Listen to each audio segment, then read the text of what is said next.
ესეც მორიგი დილა, დეკემბრის ბოლო, გერმანია, სადღაც მიუნხენთან ვარ. ხო და დილას ვიწყებთ ესეთი ლამაზი ამინდით. 3 გრადუსი არის ტემპერატურა, მანქანაც საკმაოდ შეყინულია. მაგრამ თავარია ზედამხარეს არ არის ყინული წარმოქმნილი, ძალიან ესეთი ნისლიანი ამინდი არის რა. დღეს მაქვს 22 ტური, ამიტომ გადავწყვიტე ამ ვიდეოს გადაღება და სავარაუდოდ იქნება 25 ბოლო. მე თვითონაც არ ვარ ნამყოფი და წავიდეთ და ერთად ნახოთ რა უნდა დავიტვირთო, სადღაც მიუნხენის დაბლა, ავსტრიის მიმართულებით მივდივარ. როგორც ნახე, სავარაუდოდ ერთი არის თოვლის საწმენდი მანქანები. მაგას უკვე ადგილზე გავიგებთ, როგორ დავტვირთავთ, სად დავტვირთავთ, ეხლა ამ ეტაპისთვის. მაქვს ოპელის ტვირთი სტანდარტულად. ჩვენი ადამიანი როგორც ყოველთვის ზადყოფნაშია სამუშაოსთვის.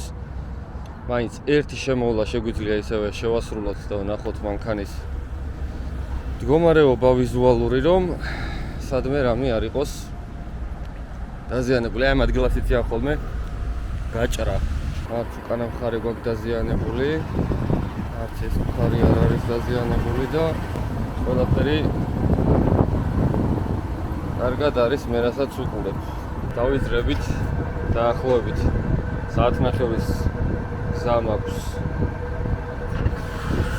დასლამდე. წავედით, დავიძრათ. დანარჩენს გზა და გზა გავიგებთ სად და როგორ.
დამჭა დავცვლით ამ ტვირთს უცებ. დაახლოებით რამპის ამბავია, სადაც უნდა გავაჩეროთ. გვერდის გახსნა არ მიწევს. კედან გამომდინარე დროულად უნდა დავცალო წესით. ესეთი ნისლი გვაქვს ყველგან. 0 არა, -1-ია. 0 გრადუსი იყო. ხო, ზამთარია რა. არაფერი გასაკვირი დიდად. მით უმეტეს ეს მხარე, ავსტრიის მხარე არის და ყოველთვის ცივი არის ზაფხულშიც მათ შორის გერმანიისთვის. კლიმატიც კიდე გერმანიაში ესეთია ძირითადად სველი, ცივი, სველი ვთქვი, ნესტიანი, ხო, ესენი ერთად რა. წარმომიდგენია ბრიტანეთში რა იქნება, არ ვარ ნამყოფი და არანაირი სურვილი არ მაქვს სიმართლე რო ვთქვა. რა თქმა უნდა, მოგზაურობას არ გულისხმობ. სატვირთოთი იქ ჩავიდე. ხო, ესეთ ადგილას რომ მხოლოდ მარჯვენა ზოლი უნდა ავირჩიოთ, შესვლა როცა ორივე ზოლიდან შეიძლება მარცხნივ, ეს ალბათ უკვე სატვირთოს მძღოლებმა ყველამ ვიცით.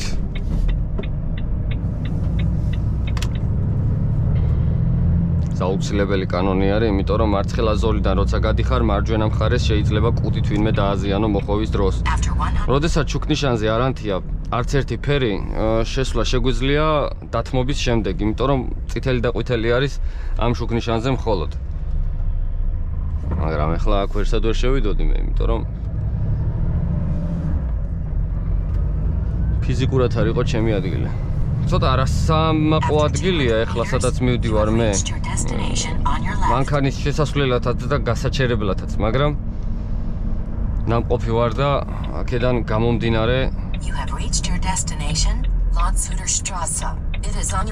პრობლემა არ არის. როგორ არ არის პრობლემა, ეხლა აი აქ შესვლა.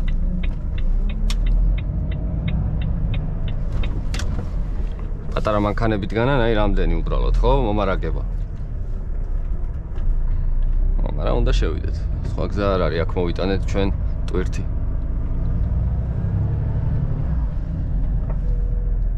სავარაუდოდ ესეც გაგვიწევს მანქანას.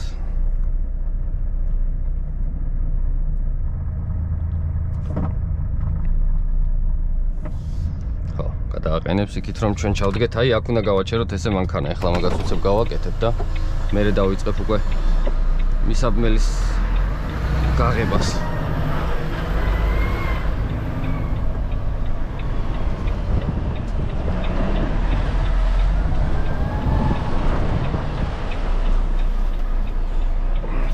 არასამაყო ადგილია, მაგრამ რა ვქნათ, სხვა გზა არ არის. მაქსიმალურად წინ უნდა მივიდეთ და მერე მაქსიმალურად უკან. წავედი, მისაბმელს გავაღებ, ამ ტვირთს ჩამოვყრით და გავაგრძელებთ მოძრაობას. ერთი ხელის მოსმით უცებ აღმოჩნდით ისევ გარეთ. ესე იგი, დაახლოებით 20 წუთში დავცალეთ ტვირთი და მივდივართ ახლა იმ წერტილისკენ, რომელ წერტილზეც ვთქვი, რომ არ ვარ ნამყოფი. ვცდილობ, რომ ქართული სიტყვებით ჩავანაცვლო ის ბარბარიზმები, რომლებიც შემოტანილი არის პირდაპირ ჩვენს ენაში. ამ საქმეში მაინც არ ვიცი რამდენად გამომდის, მაგრამ მაქსიმალურს ვცდილობ. ხანდახან მეც ვერ ვამბობ იმის შესატყვის ზოგ სიტყვას, რომელიც უნდა ვთქვა. შუა გზაში გვაქვს შუქნიშანი ისევ, რომ გვერდიდან გამოსვლელ მანქანებმა შეძლონ გამოსვლა. მაგალითად რომ ავიღოთ პრიცეპი, ტრაილერი, არის მისაბმელი. წიაგაჩ, გამწევ, ანუ ეგრეთ წოდებული, არ ვიცი ხა ტრაკ არის ხო ინგლისურად მე მგონი. ეგრეთ წოდებული სედლო, უნაგირა, რაზეც ებმევა მისაბმელი. აი რეტარდერს მაგალითად ამას მე შესატყვისი არ ვიცი. დამღლელი, ალბათ არ ვიცი, რაღაცა ეგეთია რა, ამას დამღლელი დავარქვათ. შემანელებელი, არ ვიცი. მუდმივი მუხრუჭი. ნუ, აქედან გამომდინარეც, ტორმუზი, მუხრუჭი, გაზი, აქსელერატორი, ესეც არ ვიცი რამდენად ქართულია. ცეპლენია, კონუსი, ძალიან ბევრი ქართული ვარიანტი გვაქვს, მაგრამ ყოველდღიურობაში ამ სიტყვებით ალბათ არავინ არ მოიხსენიებს. და ეს სიტყვებიც რომ უთხრა, მაგალითად ხელოსანს თუ გაქვს რაიმე დაზიანებული, რომლებიც ქართულია, შეიძლება ვერც მიხვდეს. მუხლა ლილვა არის მაგალითად კალენვალი ეგრეთ წოდებული, ხო? მუხლა ლილვა რო უთხრა ვინმეს მაგალითად ხელოსანს რო არის გასაჩარხი სიტყვაზე ძრავში, შეიძლება გითხრას რა ენაზე საუბრობო. ვეცადოთ რა ქართული შესატყვისები გამოვიყენოთ ყველა იმ ვარიანტში, რა ვარიანტშიც გვაქვს ქართული შესატყვისი. ნუ ეხლა პირდაპირ შემოტანილი თუ არის სიტყვა, იმაზე ვერაფერს ვერ ვიზავთ.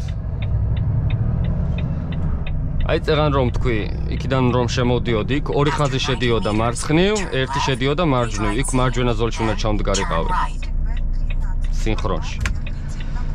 მაგრამ ამ შემთხვევაში გვაქვს როგორი ვარიანტი? მარცხენა მიდის მხოლოდ მარცხნივ, შუა ზოლი მიდის პირდაპირ და მარჯვენა მიდის მხოლოდ მარჯვნივ. აქედან გამომდინარე, მე ამ ზოლში რო ვდგავარ და მარცხნივ შევდივარ, ჩემ გვერდზე მანქანა არანაირ შემთხვევაში ჩემთან ერთად არ შემოვა, რომ მე უკანა კუდით დავაზიანო, ის პირდაპირ გააგრძელებს მოძრაობას. და როდესაც იმ შემთხვევაში მე მარჯვენა ზოლში არ ჩავდგები და ესე შევალთ ამ ტრაექტორიიდან შეიძლება ჩემი მისაბმელის უკანა მხარე გამოვდო.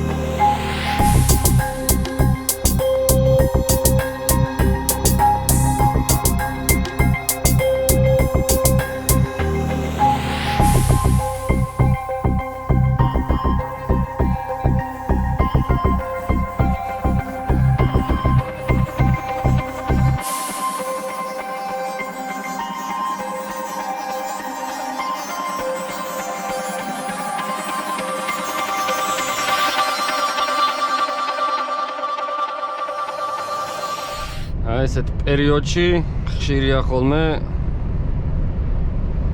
აი მარილისგან რომელსაც ასფალტზე ყრიან ამ მარილისგან ესე ისვრება შუშები რა და ძალიან არაკომფორტულია ყოველ წუთას უნდა წმინდაო და მე ეს სითხე თავდება რომელთაც წმინდაო და უნდა ამატო გზადაგზა კი აქვს დიდი აუზი რეზერვუარი ამის მაგრამ მაინც ესეთი ხშირი მოხმარებისგან იწევს დაამატო და დაამატო. ამ შემთხვევაში ესეთი რაღაცა მოხდა. ეხლა კი არის შედარებით გაწმენდილი, იმიტომ რომ რაც იყო დარჩენილი ალბათ იმით გავწმინდე და ეს იყო, მაგრამ დასამატებელია.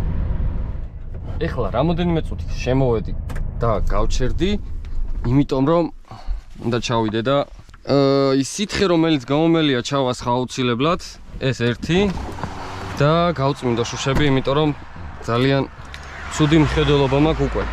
პირველეს ყოვლისა კომფორტი.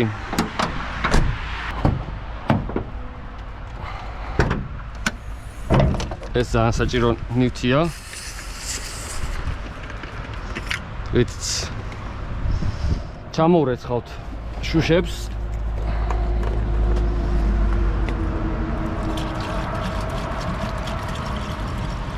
ჩასხმაზე მე დავდიოდი. ესე კარგად ვიცი როგორ ჩავასხა. ეს აქ ეს დავაბრუნოთ თავის ადგილას და ესეთი წნევა შევქნათ. როგორი ჭუჭყიანია ჩემი მანქანა, მაგრამ ვერაფერს ვერ ვიზავთ. ჭუჭყიანს ამ ეტაპისთვის ვერ ვუშველი. ეს ორი ცალი შეგვიძლია ესევე შევინახოთ, რადგან მაქვს ესეთი 5 ლიტრიანი და პირველ რიგში ამას ჩავასხავ. ხო, ნუ ეს ესეთი სითხეა, რომელიც არ იყინება, რა თქმა უნდა, იმიტომ რომ ზამთარში ნამდვილად არ მაწყობს ახლა ამის გაყინვა. რაღაც პერიოდი მეყოფა. ცოტა ბევრ ბუშტებს იკეთებს, მაგრამ არა უშავს. ბოთლს შევინახავ, შემდეგზე შევავსებ, როცა მოხვდები ბაზაზე. ჯერ ესე დავასველებ და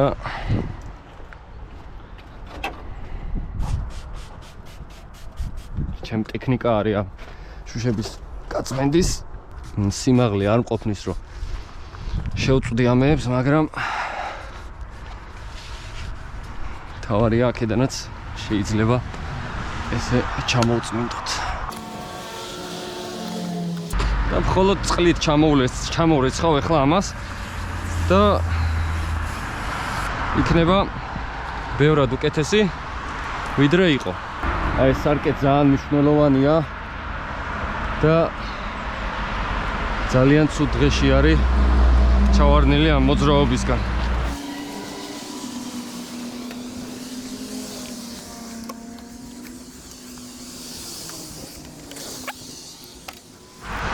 დაგვრჩა ერთი შუშა.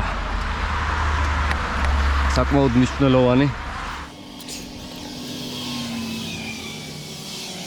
აი ეს მარილი და ის სითხე, რასაც ასფალტზე ასხავენ, ესენი არის, რაც სვრის და ათეთრებს ამ სარკეებს და შუშებს. და ხედველობა აი მართლა ძალიან დაბალია მე. სულ ეს იყო. საკმაოდ მზიანი ამინდი გამოვიდა. დილას თლათ ესეთი ამინდი არ იყო და მეგონა რომ ეგრე გაგრძელდებოდა, მაგრამ გამოიტარა.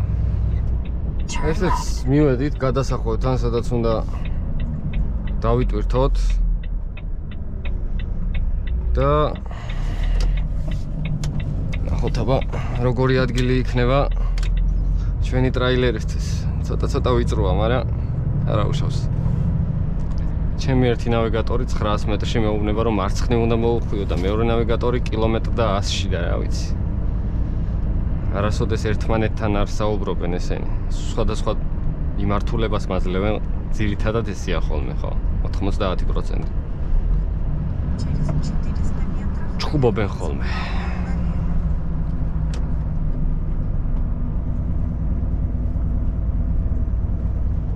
ანუ ვიწრო არის ახლა ეს ადგილი ორი ტრეილერის გავლისთვის დაჟე შეიძლება ითქვას რომ შეუძლებელიც.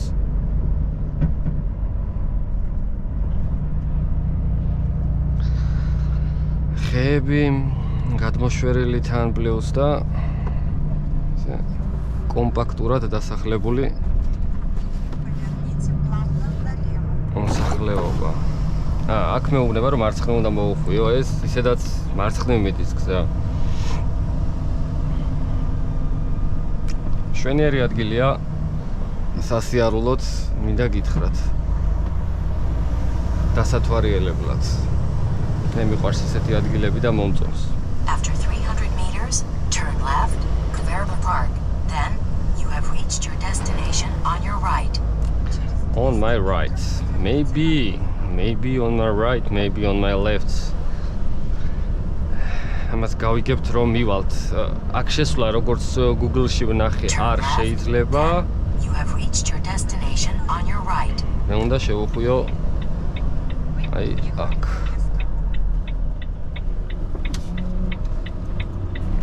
თუ ეს ის ადგილი არ იქნება, სადაც უნდა შევუხვიო, მომიწევს უკან გამოსვლა. აი ეს ფირმა არის. რა ვქნათ? გაუჩეროთ წინ მოსაზღვრე ფირმას. და ეს იქნება. თუ ვინმეს რაიმე არ მოეწონება, შეუძლია მითხრან. ესე. რას ვაკეთებთ? მივდივართ, გავარკვიოთ სად ვიტვირთებით.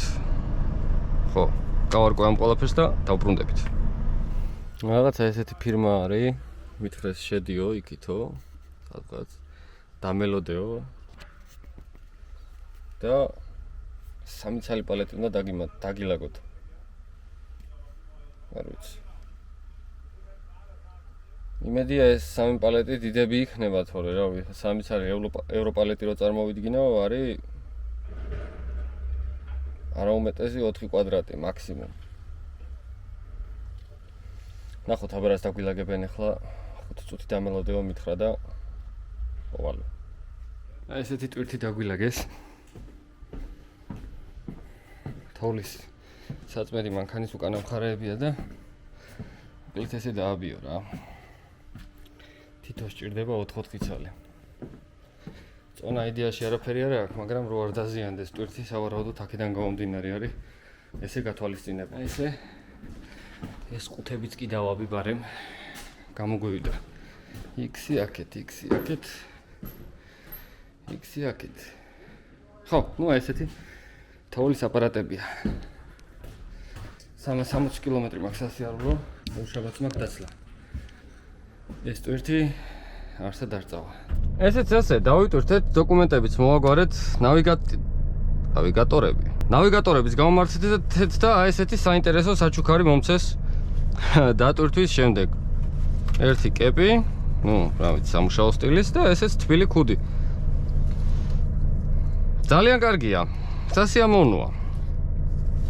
ხო და რა ვიცი, ამ ფირმას ვერაფერს დაუწუნებ, ესე მოკლედ რომ ვთქვათ. შეგვიძლია ამასობაში უკვე დავიძრათ, წინ გვაქვს 4 საათი და 29 წუთი სასიარულოდ. გავჩერდებით, დავისვენებთ და ორშაბათს დილას დავცლით ამ ტვირთს. ძალიან სუბუქი ტვირთია, არაუმეტეს 1000 კილოსი, 1000 კილო ამანქანისთვის მოგეხსენებათ, არაფერი არ არის, საერთოდ ვერც გზნობ, საერთოდ რაიმე ტვირთი თუ მაქვს.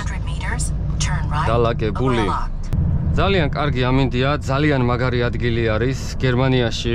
შეიძლება ვთქვა, რომ ჩემთვის ეს ერთ-ერთი ფავორიტი ადგილი არის, ახლა სადაც ვარ, ნუ პირველად ვარ ამ ადგილას, მაგრამ ძალიან მომეწონა, იმიტომ არის მთიანი, არის სუფთა ჰაერი, არის ალპები გვერდზე, მოკლედ.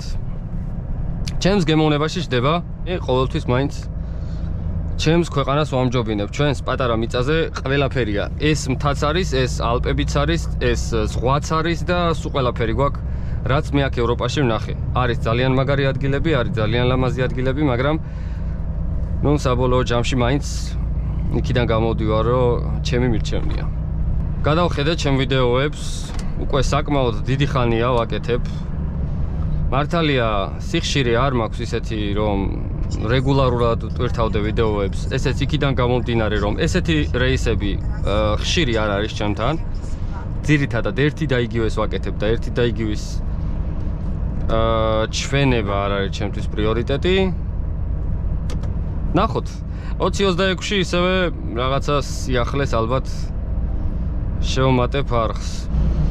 როცა მაქვს სიტუაცია და მომენტი, აუცილებლად გთავაზობთ ახალ ვიდეოებს.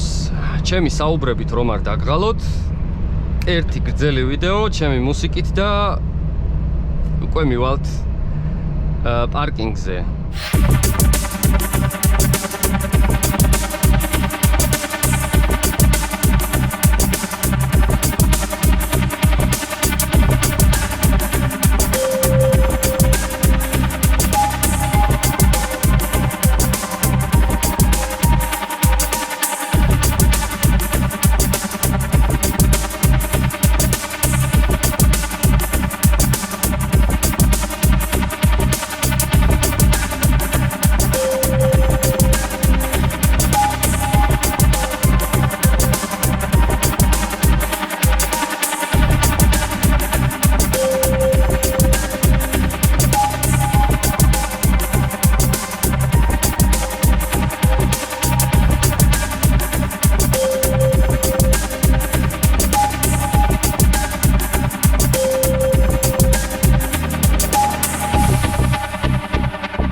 გამოვდა უფრო სწორედ დაბნელდა, თორე 5:15 წუთია. 6-იან ბანზე ვარ. მე მგონი მეხუთე ვიდეო იყო ჩემი, იმასაც აღწერაში დავამატებ. ამ პარკინგზე ვიდექი და აქვე არის მუზეუმი, სადაც გადავედი მაშინ. სინშეიმს ვეძახდი, იმიტომ რომ როგორც იკითხებოდა, ისევ წერდი, როგორც ჩანს ქვია გერმანულად სინსჰაიმ. შევალ ახლა ამ სინსჰაიმის პარკინგზე და მოვიძიებ რა ვიცი, ესეთ კომფორტულ ადგილს, სადაც გავჩერდები. ვინც ხვდება სინსჰაიმის პარკინგზე საპირისპირო მხარეს, აი ესე აწერია, კრაიშგაუ აწერია თვითონ პარკინგს. ესე იგი, ვინც მოძრაობს ჰეილბრონიდან კალსრუეს მიმართულებით და ამ პარკინგზე არ იცის როგორ შევიდეს, ზუსტად აი ამ მიმართულებით როგორც მე შევალ შეგიძლიათ ნახოთ, იმიტომ რომ აქ ხიდი არის, რომლითაც გადადიხარ მარცხენა მხარეს პარკინგზე. მარჯვენა მხარესაც არის რამოდენიმე გასაჩერებელი, მაგრამ არ არის ისეთი რაოდენობა, რომ სატვირთოები დაიტიოს. მარცხენა მხარეს არის, არ ვიცი ხა რა რამდენი, მაგრამ ალბათ 300 მანქანა მაინც დაეტევა Google-ზე რომ დახედოთ, ნახავთ კიდეც. არის გვერდზე ავტოხოფები. ამ კონკრეტულ ავტოხოფზე ვიყავი შესული მე რაღაცის და გამო, მოკლედ არ აქვს მნიშვნელობა ამას. 40 ევრო ღირდა ერთი ღამე. ანუ 40 ევრო. და ამ 40 ევროდან დამაიმედეს რომ 25 ევრო არისო კვებისო და 25 ევროს კვება არ მინდა.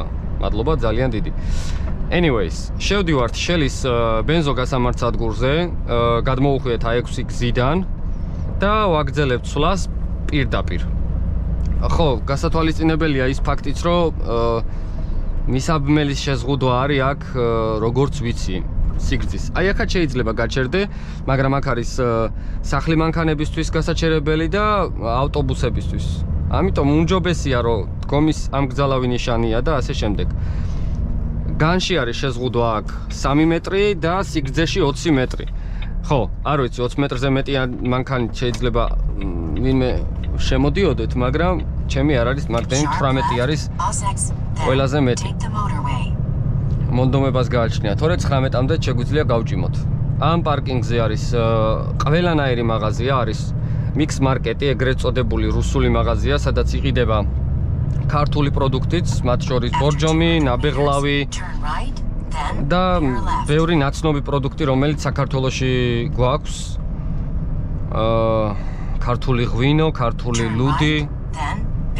მოკლედ ახლა Mix Market-ის რეკლამას არ დავიწყებ. Mix Market-ი სავარაუდოდ ყველა მიცის, ვინც გერმანიაში მოღვაწეობს.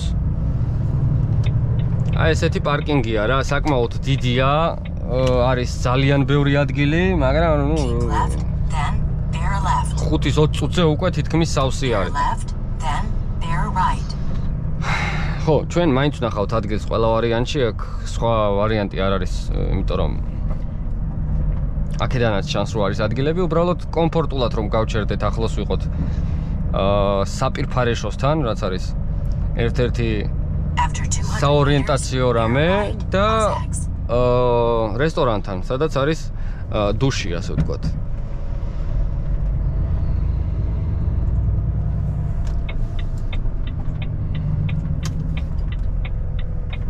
თვითონ პარკინგი არის წყნარი და მშვიდი. პირველი ვეზოლზე შევალ, თუ პირველი ვეზოლზე ვერ ვნახეთ ვერაფერი, მე უკვე მეორე, მესამე და ასე შემდეგ. ძალიან ბევრი მანქანა ეტევა. ძალიან ბევრი ადგილი არის რა. და ძირითადად სამწუხაროდ მალე ივსება და მალე იტვირთება ეს პარკინგიც. აი, აქაც არის ადგილი 1, 2. მე უბრალოდ აი მარჯვენა მხარეს ფიქრობ გაჩერებას, აი აქ. დაახლოებით. მაგრამ წავიდეთ, იქნებ უკეთესი ვნახო კიდევ. აი ეს არის რა, როდესაც ბევრი ადგილი არის პარკინგზე, დადიხარ და ეძებ, მაგრამ როდესაც 1 ან 2 ადგილი არის პარკინგზე, რომ გააჩერებ, ის უკვე ის არის, რა ქვია, ასე ვთქვა, ჩვება არის. ხო, მაცივარი დგას მარჯვნივ. მაგრამ ჩემთვის პირადად მაცივარს არ აქვს არანაირი მნიშვნელობა. მე ღამე მძინავს ძალიან კომფორტულად, საპირფარეშო მაქვს პირდაპირ. რესტორანი და მაღაზია მარჯვნივ. ცალმხარეს არავინ არ დამიდგება და შეგვიძლია ესე წყნარად გავჩერდეთ საკმაოდ ნორმალურ ადგილას. ის მაცივარი ახლა ვინც დგას აქ გამოცდილებით გეტყვით რომ შაბათობით ძირითადად გადიან ხოლმე და არ ჩერდებიან პარკინგზე. ერთი უმნიშვნელოვანესი რამე, რაც მე პირადად მახასიათებს ყოველთვის, როდესაც ვჩერდები არის შემოვლა. მანქანა უნდა დავრწმუნდე რომ კარგად დგას. ხო, ამის მერე დავხურავ სმენას და საცმელები ყოველთვის ეს იალაგია.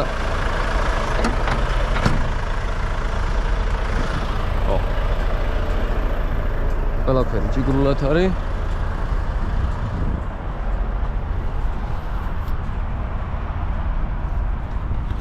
კარგად გავართ. აქაც არანაირი პრობლემა. აქ მაგიდაც გვაქვს. არა, მაგიდა არა, სკამი გვაქვს.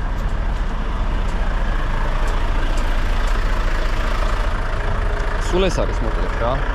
დღეისთვის დავამთავროთ ეს ეპიზოდი. დანარჩენი რავი, ალბათ უფრო 20-26-ში შევხვდებით რა.